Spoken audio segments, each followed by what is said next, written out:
Hi everyone, Aidan here at the Trailer. Today we're going to be taking a look at and showing you how to install the CURT Class 3 trailer hitch receiver on our 2023 Subaru Outback. Now, a hitch is going to be a great way to do a variety of things with your vehicle, especially a Class 3 receiver like this one here today. It's a 2-inch by 2-inch receiver tube, which is going to be compatible with a wide range of accessories, probably the most out there. So anything from a ball mount to a bike rack or a cargo carrier, you're going to be able to fit that in this receiver tube. You do need to keep in mind the weight capacity limitations of that, but it's going to allow for use of a wide range of accessories.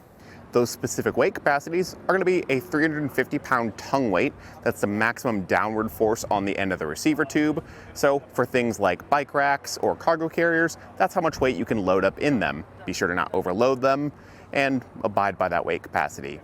With the gross towing weight, that's going to be 3,500 pounds, and that's the amount of weight it can pull. So be sure to also check your vehicle's limitations and go by the lowest rated component, because just because the hitch can handle that doesn't mean your Subaru necessarily can. Some measurements to keep in mind when you're checking out those accessories: you want to see your ground clearance. So from the ground to the top inside edge of the receiver tube opening, that's going to be 15 3/4 of an inch. That's going to let us know whether or not we need a rise or a drop if we're checking out something like a ball mount, or it'll tell us where our bike rack is going to sit about height-wise. For clearances with the bumper, we do want to check out from the center of the hitch pin hole to the outer edge of the bumper, and that's going to be 2 3/4 of an inch. So any sort of accessories you're checking out, you can go from the center of the hitch pin hole of that accessory to the closest point, whether it's a bike rack in the folded position or the closest point on the cargo carrier, to see if it'll have clearance with the bumper on your vehicle. Functionally, I've mentioned that this is a 2-inch by 2-inch receiver tube, and that means it'll use a standard 5/8 inch hitch pin and clip. And then for the safety chain loops on the side, they are very accessible and will accommodate regular smaller S-hooks, or maybe even somewhat larger clevis hooks like this. And as far as aesthetics go, I think it's going to look really nice on the Outback. It's got a black powder coat finish, which gives it a nice clean look and helps it resist rust and corrosion over time. And it's pretty well recessed underneath the bumper. Not too far where it's hard to reach and hard to access, but it also doesn't stick out super far where we really notice it walking around the vehicle. It's very minimally visible, and the cross tube section is completely hidden, so we don't see anything hanging underneath the bumper besides the receiver tube. As far as the installation here goes, it's going to be, for the most part, pretty straightforward. It is a little bit more involved because you have to remove this back piece of fascia to get to the bumper beam and install some things there. But aside from that, it mostly requires basic hand tools that you might already have at home. You just need something to do some cutting, to do some minor trimming for the receiver tube. All of that's tucked up under the bumper, so you don't really see any of those trim marks. And it's going to be a pretty straightforward process if you've got a little bit of patience and some basic tools, which we'll walk through the process with you together now. Starting off the installation, we're going to be working underneath the vehicle. And for this installation process, we're going to be underneath the vehicle very little. This is one of the few parts where we need to be on the ground working on some things. And all we have to get is some push-pin fasteners. Something like a flat-headed screwdriver will work, but I strongly recommend having a trim panel tool on hand. You can get plastic or metal ones. As long as they're this kind of forked shape, I find that for the type of push-pin fastener we have, this is going to work the best. And then the flathead screwdriver will work pretty well for some of the ones we'll see in the future. But grab those and make your way underneath the vehicle. Closest to the back of the vehicle on this silver plastic panel, we're going to have 5 push-pin fasteners, but we only need 3 of them. It's that center one and the 2 off to the side from it. The ones on the furthest outside edges we can ignore. And to get those push-pin fasteners, take your trim panel tool, pop the center section out, and then pop the whole base out once that has released. Still underneath the vehicle, but moving towards the sides, we're gonna have 2 more of those push-pin fasteners here and here right by the tire. Repeat those 2 push-pin fasteners on the other side of the vehicle, and as something just to follow for the rest of the install process, if we do something that's side-specific on the driver's side, repeat it on the passenger side. Then for each wheel well, there's going to be 1 more push-pin fastener. This one, a flathead screwdriver, will probably work better. Look for the seam between the 2 body panels And just on the inside, the very top one right here, that's one we're going to be focusing on. Press in the center till it clicks, and then use the flathead to go in from the side and pop that one out. Remember to save all of these push pin fasteners for reinstallation later. And with all of our push pin fasteners removed, a little bit of prep work for this next step is going to go a long way.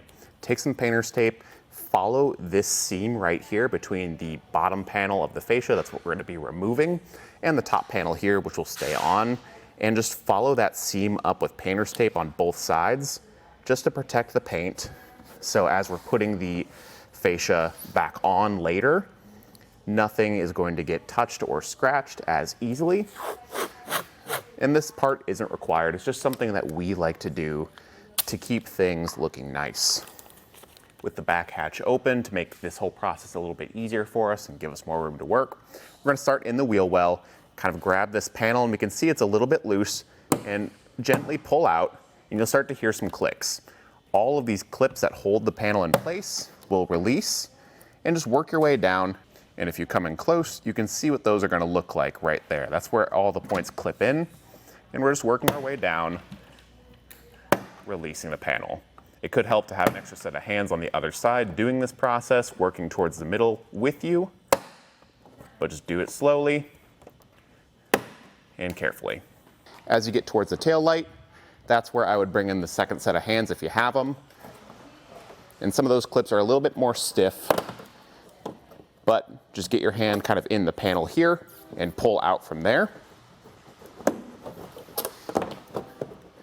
And work your way towards the middle.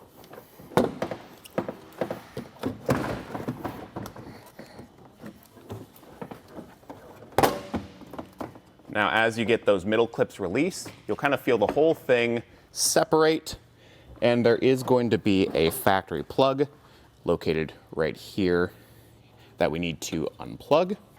Depending on that tab, a screwdriver to press that in goes a long way in making that easier, and that extra set of hands holding the fascia in place while we're doing that helps a lot too. And we can just set this to the side so we're safe. With the fascia off, there's going to be this plug right here attached to your bumper beam. Just use your trim panel tool to pop under that and carefully pop it up. We will be reinstalling that later. And just set that to the side. You can see that'll just pop back in that slot later.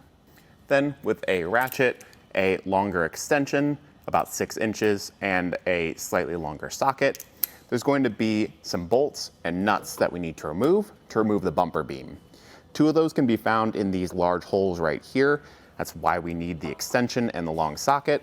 And then 1 can be found underneath where there's this small cutout. Just line it up with that and get those removed. Make sure you hang on to these. And on this one, you can actually see pretty well when you pass through this hole. That's where we're going to. The other side, it's a little harder to see, but that's essentially what we're doing and why we need the extension.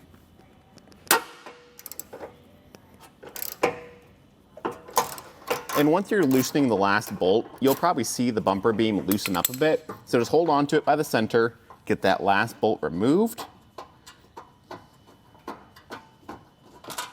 And once that is removed, set it somewhere safe and pull the whole beam away.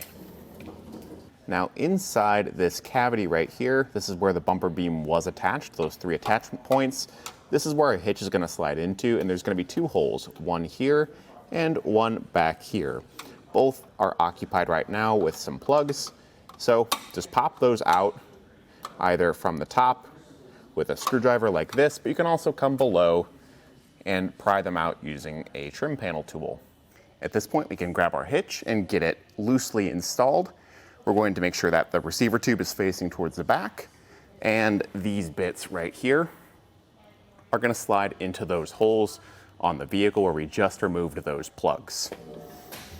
So get that slid into place. And as we do this, you'll see that these factory studs will pop through temporarily, grab the nuts that we removed, and install those to hold the hitch in place. we need to first do some attaching inside those holes. For this hardware, we need the carriage bolt, the flange nut, and the fish wire. You get 2 of each of these, 1 for each side. And we're gonna go towards that rear hole where the larger plug was, feed this fish wire up through the bottom, out the front right here, and go from there. Just feed that up through, and then pull the fish wire out from the front like that. Take your carriage bolt, thread that onto the fish wire, and once it's threaded in, we'll pull it back through, making sure to have it drop down through that hole. And depending on how tight you had those nuts, you might have to tighten them down a little bit more or shake the hitch around to get it to fully pop down through. At this point, we can either just pull this fish wire off or carefully unthread it. I think I'm going to opt to just pull it off. And as we get this flange nut installed, put some side pressure on that carriage bolt so it doesn't pop back into that slot there. Thread it in, and repeat this on the other side before we tighten things down. And I do want to point out on the driver's side, although the process is the same, that exhaust is going to be in the way quite a bit. So we opted to not shoot that because there's not a whole lot of room for the camera and my hands.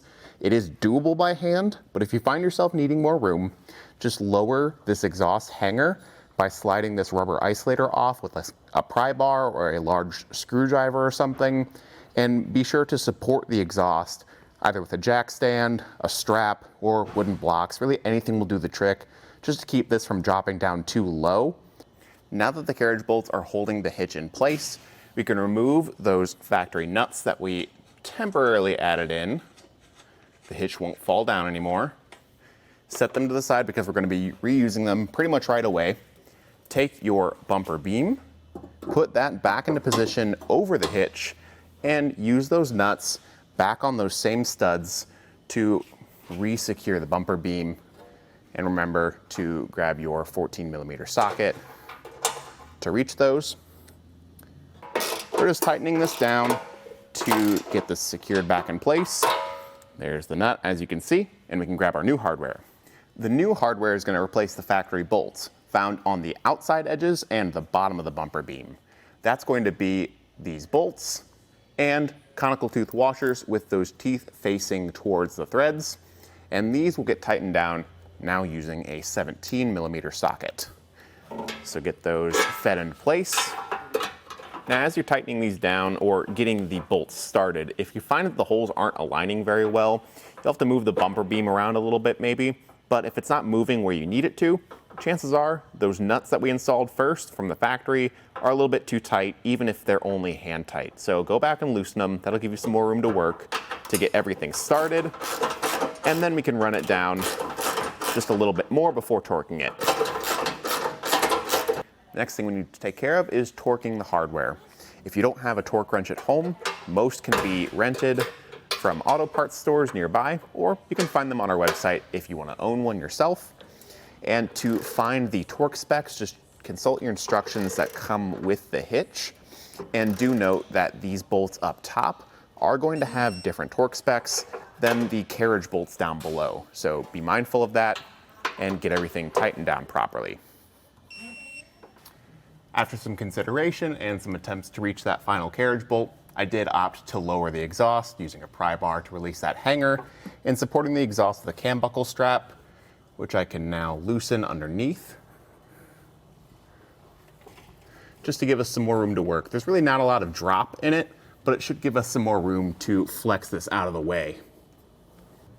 And with that exhaust loose enough to just move laterally a little bit using that same socket and extension, we can torque down our final nut.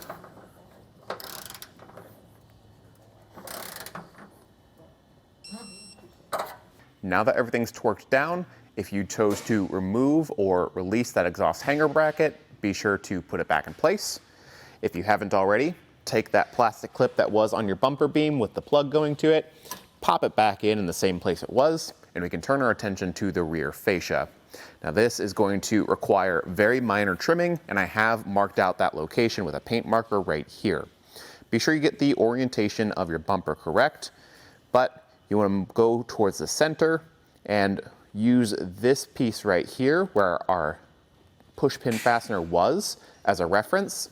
So from that corner, or from the base, go up 2.5 inches, which is pretty much exactly to this corner. And from that corner, go over 3.5 inches and straight down from there. And that's going to be our cutting zone right in here.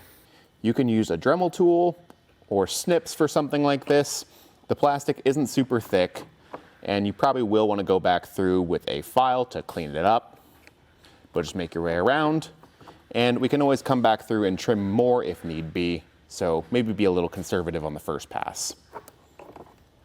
And once that's been cut through, you can go back through, clean up the edges with a file, sandpaper, really anything just to get some of these plastic burrs away. Again, once we're dealing with the fascia, it's going to be easier to have an extra set of hands, lift it back in place, plug our harness together, and then put everything back in the reverse order that we took it apart, making sure that everything clicks into place and that our hitch has enough clearance with that cutout we made. If it doesn't have enough clearance, just take it back off, do some extra trimming, and repeat that process until you have a good fit.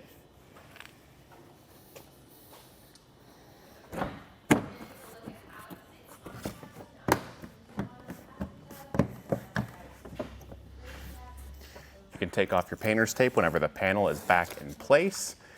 And the hardware that we removed during the install process that isn't going to get reused are the factory bolts that hold on the bumper beam and those plastic plugs where we passed our carriage bolts through.